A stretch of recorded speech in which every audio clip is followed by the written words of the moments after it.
Okay, so thank you for joining me today, Joseph, and welcome to our inaugural episode of our podcast. I'd like to get off just by asking you to share a little bit about your background and what got you working at Pripco. Amazing. Thanks, Derek. Very happy to be your inaugural member of the podcast.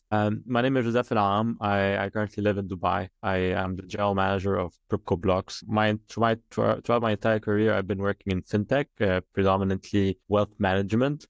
I first started as an auditor actually at PwC, and then I transitioned into Fintech. And my recent role, or my previous role before joining Prypco, I was the general manager of wealth management company called Stashaway. That's essentially a robo-advisor. I helped leading the growth of the MENA region. The company is based out of Singapore. And I joined Prypco about 8 months ago also to lead the operations for the growth of the PropTech, the fractionalized ownership PropTech of Prypco. So in a nutshell, Prypco is essentially a company that its own mission is to democratize access to real estate and essentially have or provide real estate freedom to everyone.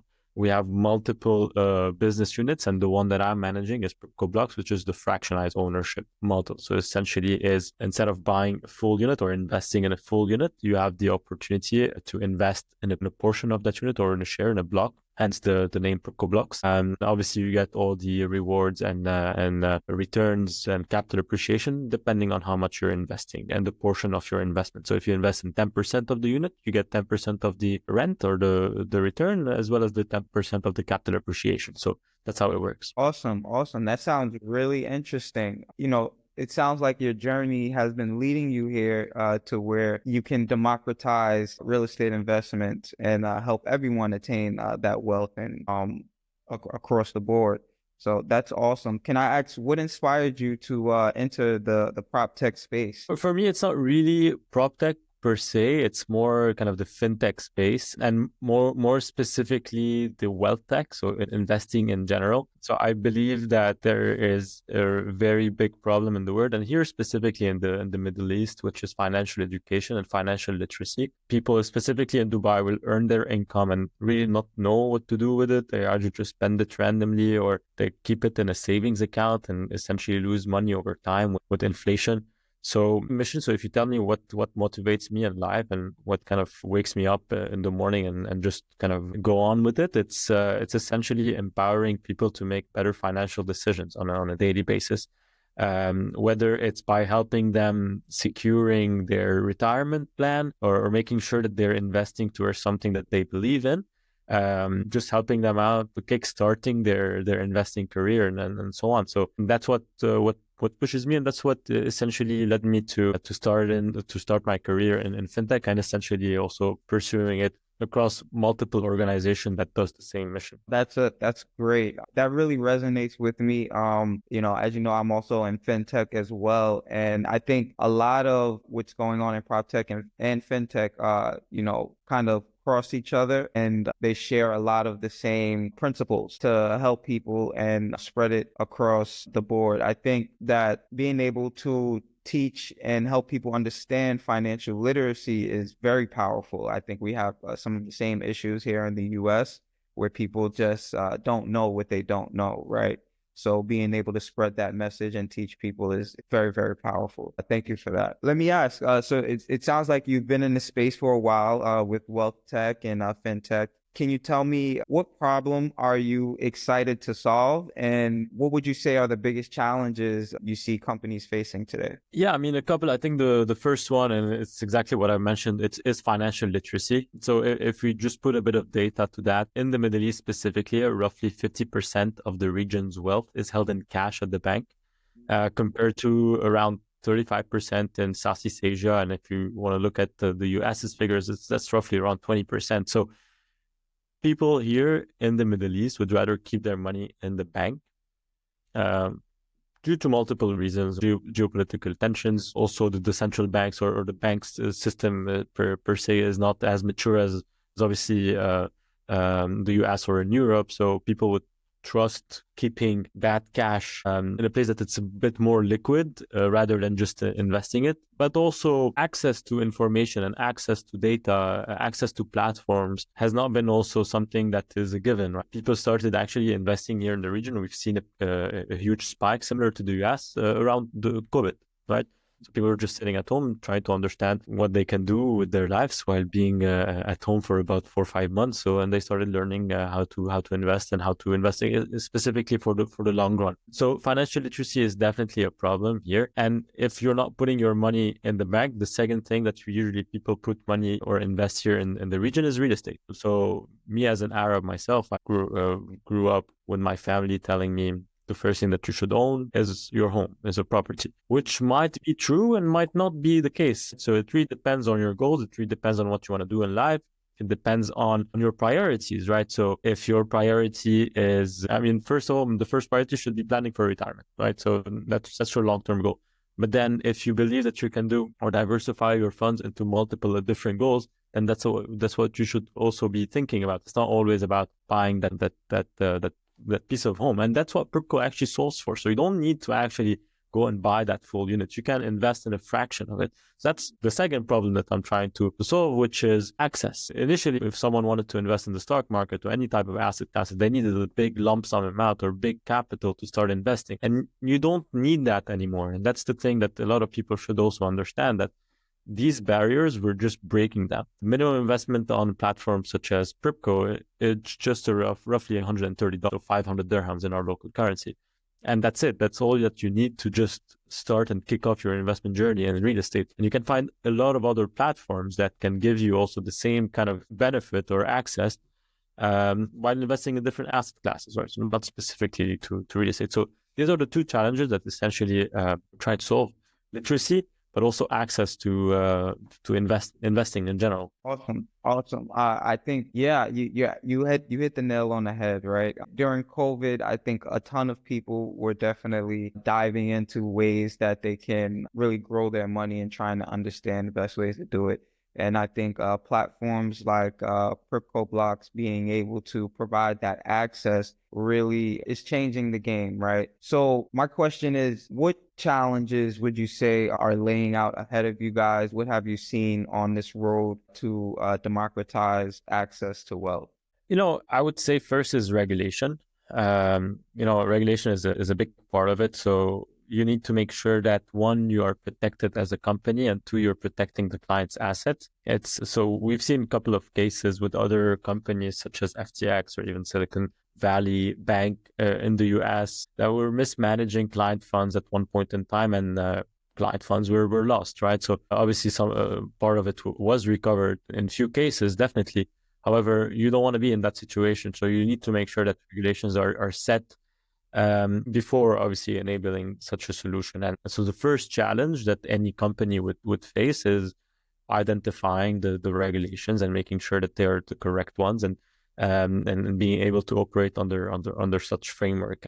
The regulation that we're operating in has been developed right now a couple of years ago, so around 7 years ago, which is very good. It's been developed by the Dubai Financial Service Authority, which is the regulator of the GIFC, a free zone that we have here in the country, which is a leading free zone globally, and has enabled a lot of companies such as ours and others, obviously, in the market to penetrate and then essentially offer the service. So yeah, that's definitely a huge challenge that we're able to overcome. Awesome. Well, again, things are changing fast, right? And that's mainly what interested in the space as a whole and your company as well. Things are changing fast, and I'd like to dive into how are you guys adapting to the changing interfaces that are approaching. So how do you guys scale your company? How are you looking at interacting with customers?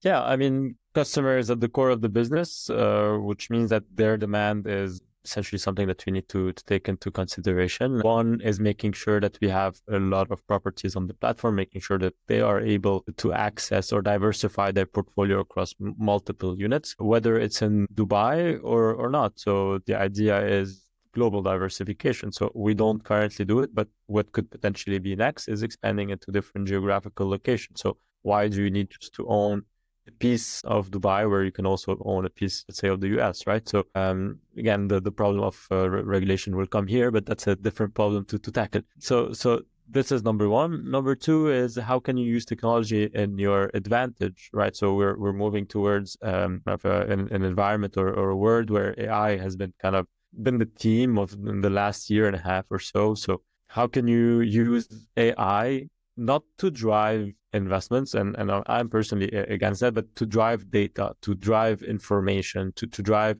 decision making in a much more coherent and an efficient way, right? So you have tools right now that can potentially tell you whether one property is potentially going to yield better than the other, or is it geographically located better than the other, and so on. So the use of such tools are very crucial for a company to kind of differentiate themselves from other players. And also the use of blockchain. So how can you potentially use blockchain to your advantage, right? So we're also kind of moving into this digital world, like virtual assets.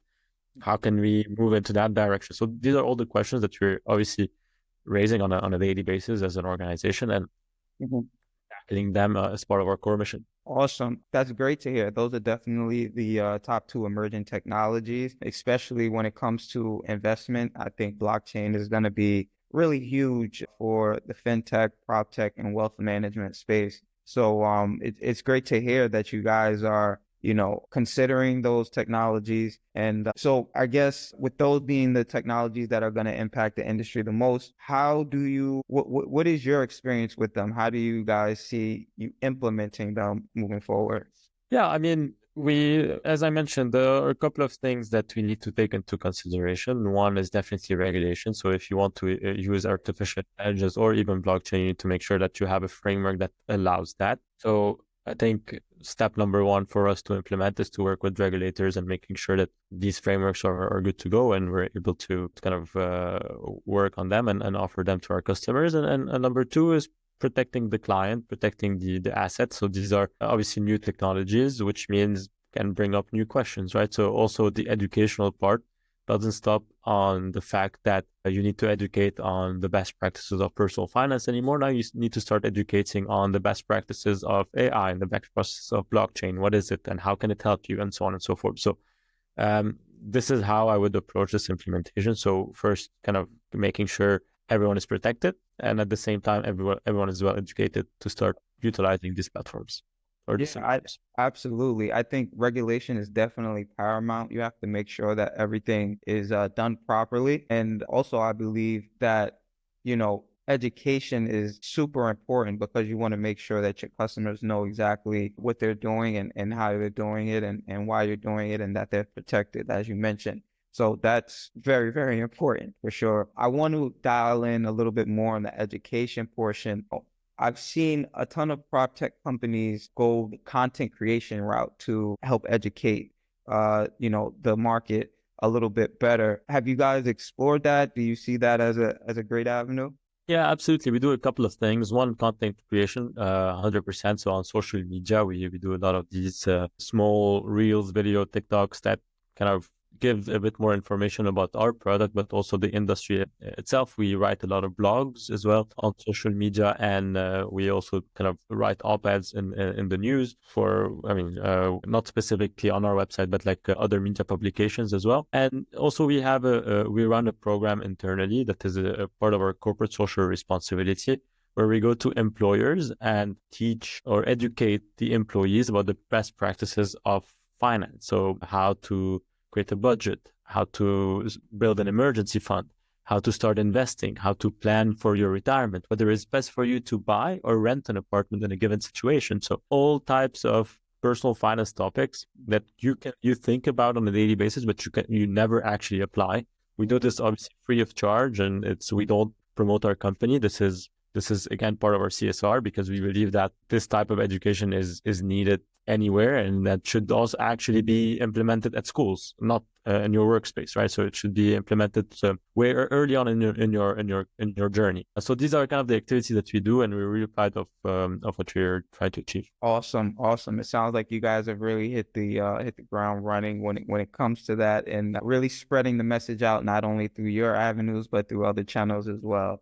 So that's amazing. Great to hear. So let me ask you this: what do you think will separate the winners from the losers over the next 5 years when it comes to implementing technology, content, AI in order to change their business? Yeah.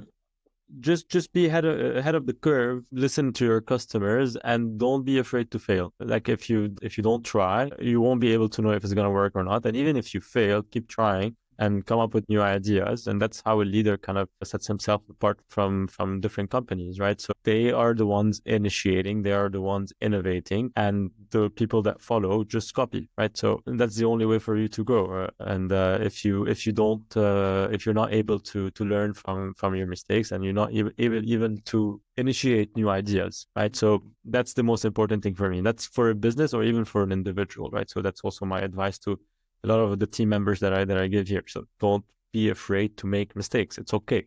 We're here to support. We're here to help. And if you fail, that's fine. Just get up and try something else. Absolutely. I think that's great advice that anybody should follow in life in general. So for sure. Thank you for that. If you could automate one part of your business tomorrow, what would it be? It's gonna be very tough to say because that means some people are gonna be out of a job.